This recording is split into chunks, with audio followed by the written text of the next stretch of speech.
Rendez ma joie de vous informer, Madame, Messieurs, bienvenue à cette session de ce vendredi 27 octobre 2023. On débute à la présidence de la République le jeudi 26 octobre au Palais de la Nation. Le chef de l'État congolais, Félix Tshisekedi, a reçu tour à tour les 3 ambassadeurs extraordinaires et plénipotentiaires qui viennent d'être accrédités en République démocratique du Congo. Regardez.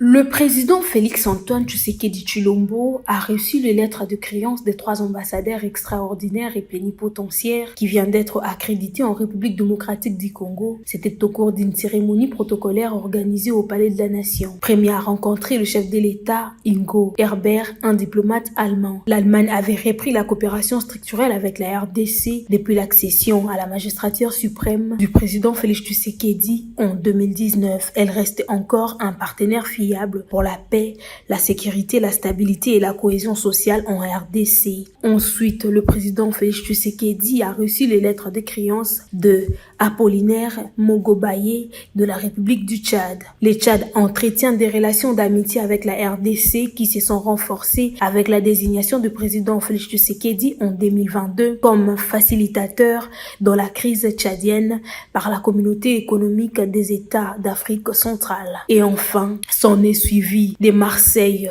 Gilbot du Canada qui a présenté en dernier ses lettres de créance au chef de l'État. Rappelons que le Canada s'efforce de renforcer ses liens avec la RDC, notamment dans les secteurs liés aux droits de l'homme, en particulier pour les femmes et filles, la gouvernance démocratique ainsi que l'état des droits. Ces 3 diplomates prennent leurs fonctions pendant que la RDC s'apprête à aller aux élections en décembre prochain.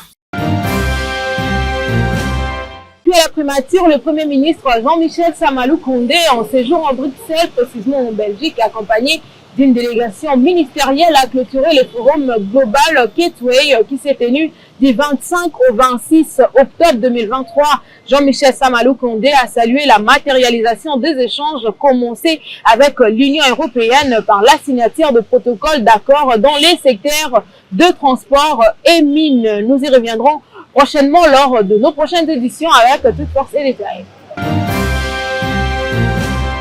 Dans le reste des actualités, le gouvernement de la RDC a adressé une mise en garde sévère à l'endroit du Rwanda, selon laquelle toute attaque contre la ville de Goma déclencherait une réaction directe du gouvernement congolais. C'était lors d'une réunion avec le membre de la communauté internationale tenue le mercredi dernier. Espoir Amala pour plus de détails. Le mercredi 25 octobre dernier, le vice-premier ministre congolais des Affaires étrangères, Christophe Lutundula Apala, et celui de la Défense, Jean-Pierre Bemba Gombo, ainsi que le ministre de la Communication, Patrick Mouyaya, membre éminent du gouvernement congolais, ont échangé avec les ambassadeurs européens et américains pour présenter de preuves soutenant des allégations d'une nouvelle incursion de l'armée rwandaise sur le sol congolais. Lors de cette réunion, des cartes et des images de drones ont été exposées par les vice-premiers ministres en charge de la défense pour montrer l'incursion du Rwanda sur le sol congolais. Ensuite, devant les membres de la communauté internationale, le VPM des Affaires étrangères, Christophe Lutundula Apalapena,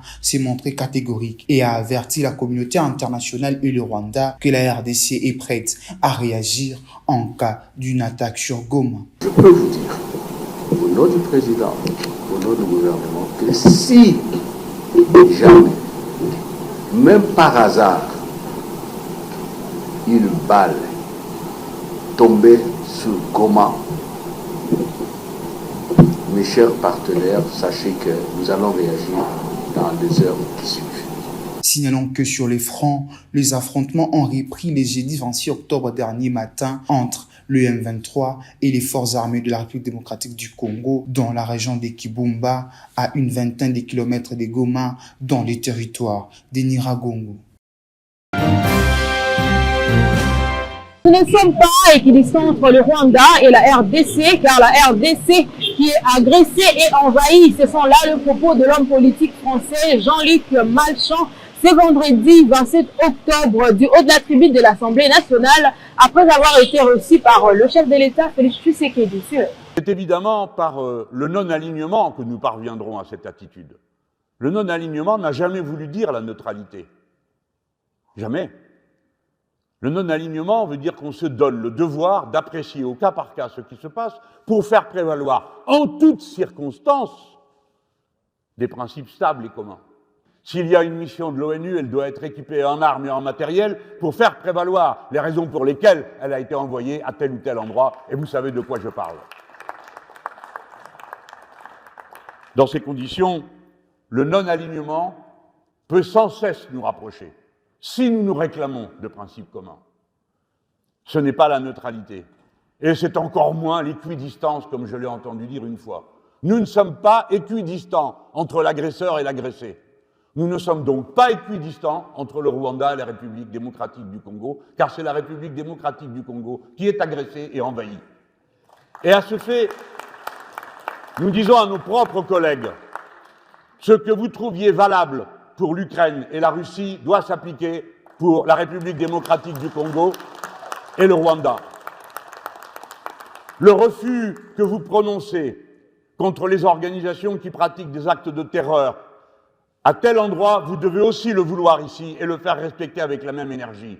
Quand vous organisez des sanctions contre une nation qui viole la loi internationale, vous devez aussi les organiser pour protéger la pacifique République démocratique du Congo.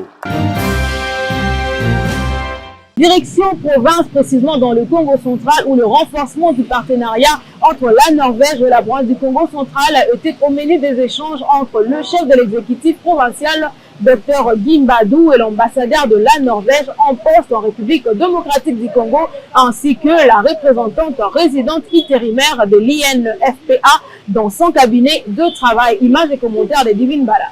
Le gouverneur de la province du Congo central, Gimbadou, a reçu dans son cabinet de travail l'ambassadeur de la Norvège en RDC, Odd Molster, accompagné d'une délégation de Fonds des Nations Unies pour la population conduite par sa représentante, Madame Suzanne Mandong. Au menu des échanges, le renforcement du partenariat entre la Norvège et la province du Congo central, grand bénéficiaire de plusieurs projets sociaux de base, comme l'a expliqué Madame Suzanne Mandong. Nous, à UNFPA, nous aimerions réitérer notre engagement à appuyer les efforts de Son Excellence, Monsieur le Gouverneur, dans la mise en œuvre de programmes que nous avons ici avec l'appui financier de la Norvège sur les droits sexuels et reproductifs des femmes et des filles. À son tour, l'ambassadeur de Norvège en RDC a dévoilé son projet pour la province du Congo central.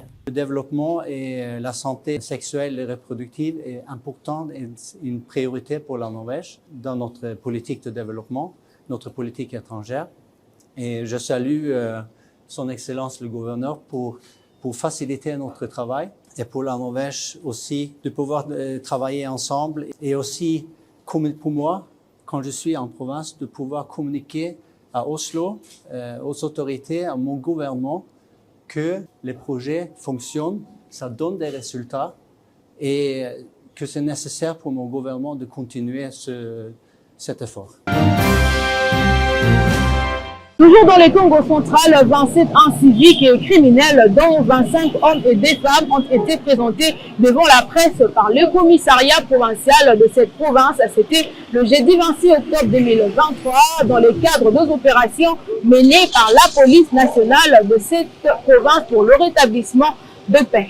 Le commissaire provincial du Congo central a présenté le jeudi 26 octobre devant la presse un groupe important de 27 inciviques et criminels, dont 25 hommes et 2 femmes qui sèment la terreur et la désolation à Kimpese et à Kizanvouete. C'était en présence du commissaire divisionnaire adjoint Israël Kantoubankoulou, commissaire provincial de la police du Congo central. Parmi ces hommes arrêtés, l'on note un certain Mutombo, chef de file d'une bande de criminels dénommés les zombies, un fournisseur de chanvre nommé Guimo Grosso et bien d'autres. Interrogé à ce sujet, le commissaire provincial de la police du Congo central s'est exprimé en ces termes. Impulsion de son excellence, monsieur le gouverneur de province, par la police nationale congolaise du Congo central. Jusque-là, nous avons opéré seulement dans 2 territoires. Nous avons pris le territoire de Songololo et Sekebanza. Les opérations vont se poursuivre jusque dans d'autres territoires, à savoir Kula, Tchela, parce que là-bas il y a bastion, l'existence de la criminalité. Mais dans un premier temps, l'opération consistait à arrêter, à interpeller les coupeurs de route, les inciviques appelés Bruna, et faire des infractions de criminalité urbaine. Parmi l'échantillon de ce que nous avons arrêté depuis que nous avons commencé cette opération il y a cela une semaine, ce que vous allez vous présenter à la population. À titre de rappel, c'est dans le cadre des résultats des opérations menées par la police nationale du Congo central pour traquer les inciviques afin que la population vive dans la quiétude, surtout dans cette période électorale. Et puis au Nord Kivu, des affrontements ont été signalés ce vendredi matin entre le rebelle du M23 et les Wazalendo à Bambo, centre, affirme le source locale. Les déplacements de la population ont été également observés. Regardez.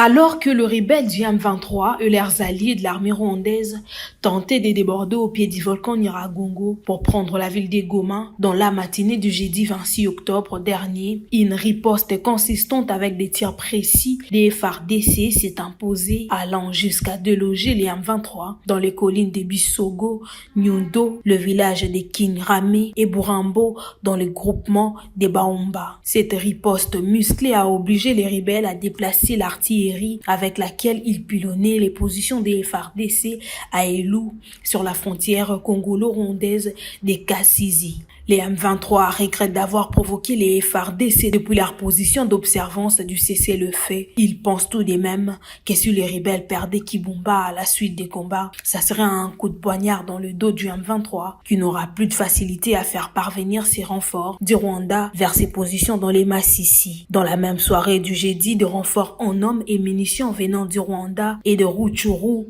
pour le M23 sont signalés à Kibumba pour probablement tenter de reprendre le contrôle sur la situation qui les a échappés depuis la mi-journée du mercredi. En territoire de Rutshuru, les rebelles du M23 ont avancé jusqu'à Bombo dans le Zer Vespiral après les rides affrontements et Birambinzo dans le groupement des Bukombo. Une embuscade vient d'être tendue aux rebelles dans les quartiers Murambi et Kiringa à Rutshuru centré ce soir. Plusieurs coups de balles ont crépité pour la cause.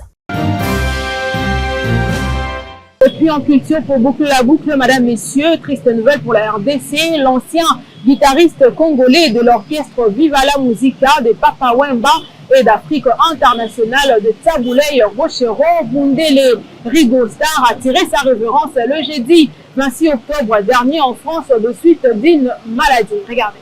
Il ne pleut, l'ancien guitariste de Viva la Musica de Papa Wemba et d'Afrisa International de Tabouley Rochero, Bamondele Rigostar, est décédé ce jeudi 26 octobre 2023 en France, précisément à Rennes, à l'âge de 68 ans suite à une maladie. C'est son jeune frère, le producteur Goyarto, qui a rendu publique cette information de la mort de Rigostar, guitariste congolais qui a collaboré avec beaucoup d'artistes de son pays, la RDC, ainsi que d'autres artistes de pays étrangers. Bamondele Rigostar était toujours prêt pour servir. Parmi les artistes congolais qui ont bénéficié du service de Rigostar figurent Koffi Olomide, Madilu System, Billy Abel, Tabou, Fataki Junior, Fally Ipupa, Stervos, Nyarkos, Luciana de Mingongo, Redi Amissi, Bozi Boziana, Defa Matumuna et tant d'autres. La rédaction d'Info 15 présente ses condoléances à toute la famille.